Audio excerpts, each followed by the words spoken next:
Shalom, salam sejahtera untuk kita semua. Kabar baik untuk kita hari ini. Sangat menggembirakan untuk mendengar ada banyak gereja, pendeta-pendeta, ketua-ketua, bahkan anggota jemaat dari gereja kita yang sangat kreatif, memimpin dalam beribadah, bersekutu, dan berdoa untuk anggota gereja yang dilakukan secara online. Saudara, ini akan menjadi manfaat besar bagi gereja ketika kita sementara bergerak untuk maju. Dan hal ini membuat kita berpikir dengan cara-cara baru dan positif bagaimana menjangkau orang-orang di sekitar kita yang membutuhkan Yesus. Jumpa lagi dalam program 100 Hari Berdoa. Dan saat ini saudara-saudara, sebelum kita membawa doa-doa kita kepada Tuhan, kita akan dengarkan firman Tuhan. Namun sebelumnya, mari kita berdoa.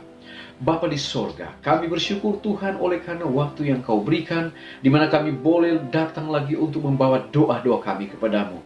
Namun sebelumnya kami rindu untuk mendengarkan firman-Mu. Berfirmanlah ya Allah, karena kami siap mendengar. Di dalam nama Yesus kami sudah berdoa. Amin.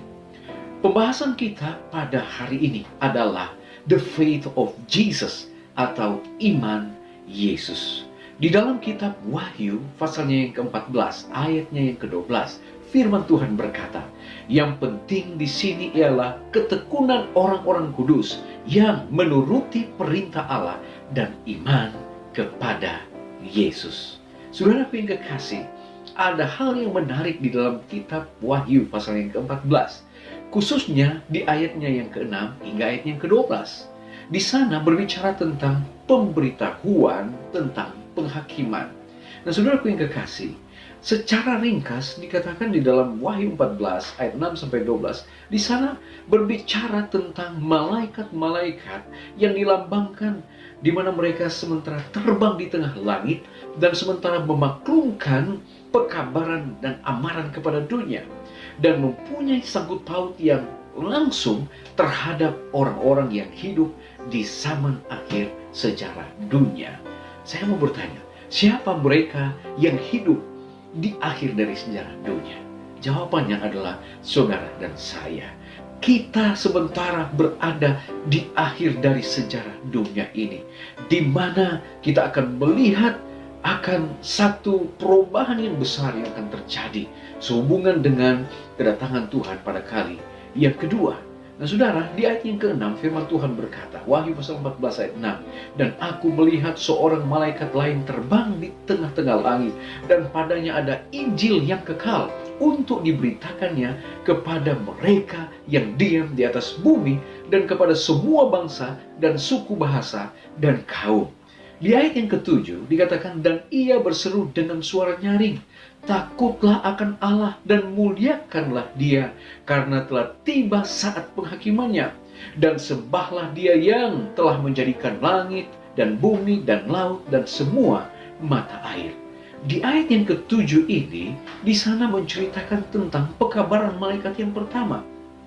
Dan secara keseluruhan, itu berbicara tentang pengadilan pemeriksaan. Saudaraku yang kekasih, kita sudah ada di era ini. Apa yang harus kita lakukan? Persiapan apa yang kita lakukan di dalam menghadapi situasi ini? Saudaraku yang kekasih, ketika pandemi COVID-19 saat ini terjadi, ada begitu banyak perubahan-perubahan yang terjadi. Dan ini sementara mengindikasikan bahwa kita sementara berada di garis terakhir untuk kedatangan Yesus pada kali yang kedua. Apa yang harus kita lakukan kalau ini terjadi di generasi kita? Ayatnya yang ke-8, firman Tuhan berkata, dan seorang malaikat lain, malaikat yang kedua, menyusul dia dan berkata, sudah rubuh Babel, kota besar itu, yang telah memabukkan segala bangsa dengan anggur hawa nafsu cabulnya. Saudara, kalau kita melihat, Babel itu melambangkan kekacauan. Babel itu melambangkan pemberontakan. Dan hal inilah yang menjadi satu pekabaran dari malaikat kedua, bahwa firman Allah telah dikacau balaukan. Firman Allah telah dicampur adukan, sehingga panggilan dari malaikat kedua ini mengajak agar kita keluar dari Babel, keluar dari satu ajaran yang sudah menyimpang dari apa yang tertulis di dalam firman Allah. Kemudian Ayat yang ke-9, dan seorang malaikat lain, malaikat ketiga menyusul mereka dan berkata dengan suara nyaring, jikalau seorang menyembah binatang dan patungnya itu dan menerima tanda pada dahinya atau pada tangannya, maka ia akan minum dari anggur murka Allah yang disediakan tanpa campuran dalam cawan murkanya, dan ia akan disiksa dengan api dan belerang di depan malaikat-malaikat kudus dan di depan mata anak domba. Pekabaran malaikatnya yang ketiga adalah satu amaran terhadap penyembahan kepada binatang. Artinya, penyembahan yang telah diubah dari penyembahan kepada Allah dan menyembah kepada ajaran dari manusia sendiri. Nah, saudaraku yang kekasih dalam Tuhan kita Yesus Kristus, di manakah pilihan kita saat ini?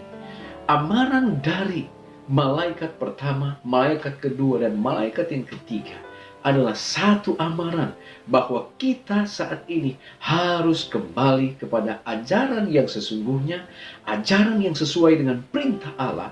Oleh karena di dalam Wahyu 14 ayat yang ke-12, yang penting di sini ialah ketekunan orang-orang kudus yang menuruti perintah Allah dan iman kepada Yesus. Ternyata yang menjadi satu bahan acuan sehubungan dengan pemberitahuan tentang penghakiman di dalam Wahyu 14 ayat 6 sampai 12 adalah terarah kepada dua hal. Mereka yang menuruti akan perintah Allah dan memiliki iman kepada Yesus. Saudara, di dalam New International Version, khususnya di ayatnya yang ke-12 ini, dikatakan, "This calls for patient endurance on the part of the people of God who keep His commands." Ya, kita lihat kata commands di sini bahasa Yunaninya adalah entole atau entolas, yang artinya an ordinance, injunction, command atau law. Ya, berbicara tentang sebuah tata cara atau perintah atau hukum Allah. Saudaraku yang kekasih dalam Tuhan kita Yesus Kristus, kalau kita berada di dalam kategori sebagai umat-umat Tuhan, maka kita harus melakukan akan hal ini. Oleh karena orang-orang kudus yang dikategorikan di dalam Wahyu 14 ayat 12 adalah mereka yang menurut akan perintah Allah, hukum-hukum Allah, dan beriman kepada Yesus. Saudara, di dalam Kolose 1 ayat yang ke-23, kamu harus bertekun dalam iman, tetap teguh dan tidak bergoncang, dan jangan mau digeser dari pengharapan Injil yang telah kamu dengar dan yang telah dikabarkan di seluruh alam di bawah langit. Saudara, seberapa jauh kita bertekun di dalam Tuhan, seberapa jauh kita hidup di dalam pemahaman akan firman Tuhan, dan seberapa jauh kita mempraktikkan akan kebenaran firman-Nya. Ingat di dalam Wahyu 14 ayat 12 bahwa yang menjadi satu perhitungan yang besar saat mana Yesus datang pada kali yang kedua adalah mereka yang memelihara hukum-hukum Allah dan beriman kepada Yesus.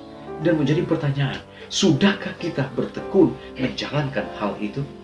Apakah kita benar-benar menuruti akan hukum Allah atau tidak?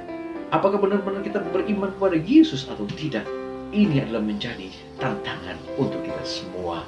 Ada satu kutipan yang mengatakan, He starts, He creates faith, and He accomplishes, and He guides us until the end.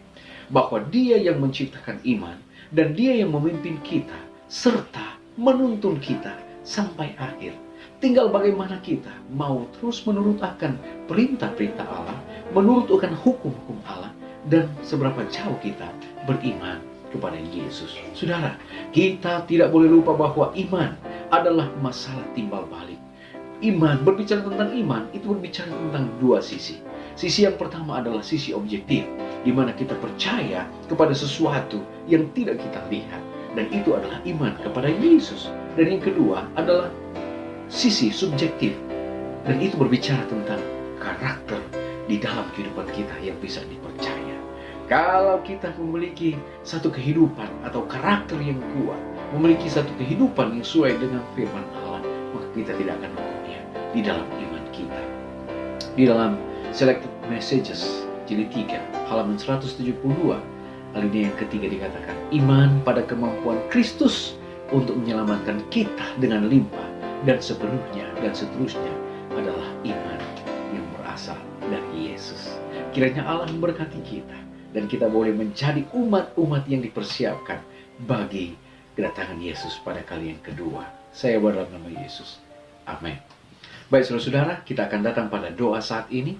Ada pokok-pokok doa yang kita akan doakan. Yang pertama, kita berdoa untuk berbagai proyek misi dan upaya penginjilan di Sulawesi Utara, Indonesia. Luar biasa. Doa khusus pada saat ini ada di daerah kita, Sulawesi Utara, Indonesia. Yang kedua, kita berdoa bagi siswa Advent di Kairo, Mesir, yang berjuang untuk dapat menerima sumbangan makanan dari anggota oleh karena pembatasan sosial di sana.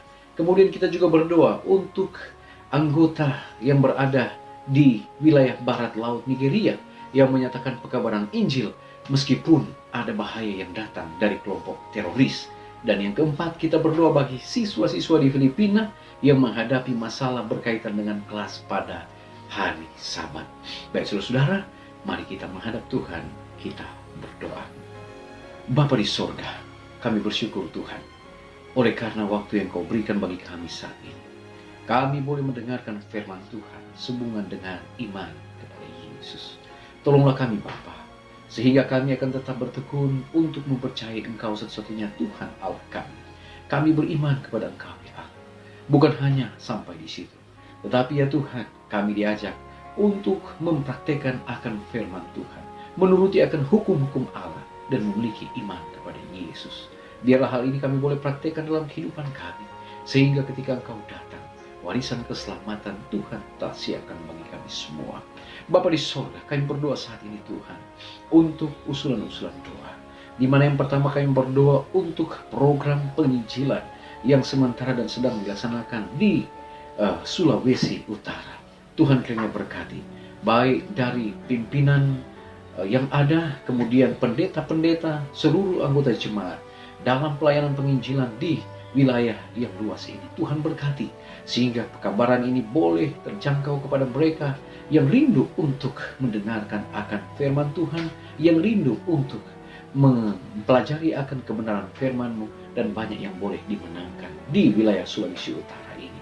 Kami juga berdoa ya Tuhan, yang kedua, untuk para siswa yang berada di Kairo, Mesir, saat mana terjadi pembatasan sosial. Mereka membutuhkan akan makanan, mereka membutuhkan untuk kebutuhan-kebutuhan mereka sehari-hari. Biarlah Tuhan akan bantu, Tuhan akan siapkan sesuai dengan kemurahan Tuhan. Kami berdoa Tuhan untuk para anggota di wilayah barat laut Nigeria, yang mana mereka tetap menjalankan akan pekabaran firman Tuhan. Walaupun mereka harus menghadapi tantangan, penjahat dan perampok, biarlah Tuhan akan terus berkati agar mereka tetap diberikan kemenangan, sehingga pekabaran akan terus berjalan di sana, banyak yang boleh dimenangkan.